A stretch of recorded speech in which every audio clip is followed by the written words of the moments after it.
بسم اللہ الرحمن الرحیم۔ محترم ناظرین، السلام علیکم ورحمۃ اللہ وبرکاتہ۔ ناظرین، چھوٹی سی ویڈیو میں آج ہم لائے ہیں سادہ سا نسخہ نوجوانوں کے لیے، بچوں، بوڑھوں، سب کے لیے، یعنی وہ حضرات جن کے خون میں گرمی ہے، خارش، الرجی، اور نوجوانوں کے چہرے پہ جو پھنسیاں اور گرمی دانے ہوتے ہیں، ان کے لیے کمال کا نسخہ ہے۔ انشاءاللہ خارش الرجی بھی ٹھیک ہوگی اور چہرے کے گرمی دانے وہ بھی مکمل طور پہ صاف ہو جائیں گے، اور خون کے اندر سے گرمی اور خارش کے الرجی کے جراثیم بھی مکمل طور پہ ختم ہو جائے گے۔ تو آپ نے نیم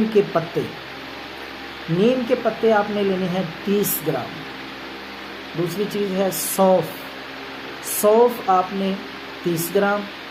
گلاب کی تازہ پتیاں، ان کو خشک کرنا ہے سائے میں، جب وہ اچھی طرح سوکھ جائیں، خشک ہو جائیں، تو وہ بھی 30 گرام، یعنی گلاب کی خشک پتیوں کا وزن 30 گرام۔ اسی طرح چھوٹی الائچی، سبز الائچی بھی جس کو کہتے ہیں، اس کے دانے نکال کے وہ 10 گرام، اور چینی حسب ذائقہ، تھوڑی بھی ڈال سکتے ہیں آپ اپنی طبیعت اور مزاج کے مطابق۔ تو یہ ساری چیزیں صفوف بنا لیں، پیس لیں اچھی طرح، تو یہ آپ کی دوائی تیار ہے، دیسی نسخہ چہرے کے دانوں، گرمی دانوں کے لیے، پھنسیوں کے لیے اور خارش الرجی کے لیے۔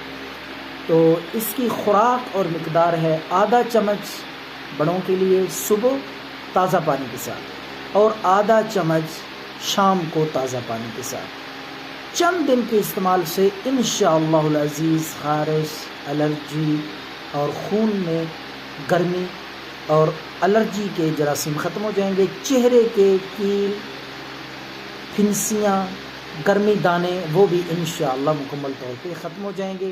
دعاؤں میں یاد رکھیں۔